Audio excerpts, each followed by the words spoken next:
Hello, നമസ്കാരം. ഈ മാസം നടത്താനിരുന്ന, അതായത് ഏപ്രിൽ മാസം 13, 27 തീയതികളിൽ നടത്താൻ നിശ്ചയിച്ചിരുന്ന 1ഉം 2ഉം ഘട്ട ബിരുദതല പൊതു പ്രാഥമിക പരീക്ഷ തീയതിയിൽ മാറ്റം വന്നതായിട്ട് നിങ്ങൾക്ക് അറിയാവുന്നതാണ്. അത് ഇനി നടത്താൻ പോകുന്നത്, ഈ 1, 2 ഘട്ടം നടത്താൻ പോകുന്നത് അടുത്ത മാസം, അതായത് മെയ് 11, 25 തീയതികളിലേക്കാണ് മാറ്റിവെച്ചിരിക്കുന്നത്.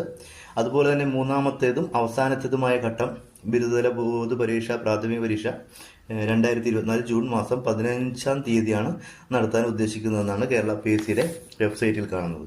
അതുപോലെ പോലീസ് കോൺസ്റ്റബിൾ പരീക്ഷ, വനിതാ പോലീസ് കോൺസ്റ്റബിൾ തസ്തികൾക്ക് 2024 മെയ് മാസം 11, 25 തീയതികളിൽ നടത്തുവാൻ നിശ്ചയിച്ചിരുന്ന പരീക്ഷകൾ 2024 ജൂൺ മാസത്തിലേക്കും മാറ്റിവെച്ചിരിക്കുന്നു. അതുപോലെ 2024 ഏപ്രിൽ മാസം 24-ാം തീയതി നടത്താൻ നിശ്ചയിച്ചിരുന്ന സ്റ്റാഫ് നഴ്സ് പരീക്ഷ ഏപ്രിൽ മാസം 29-ാം തീയതിയിലേക്കും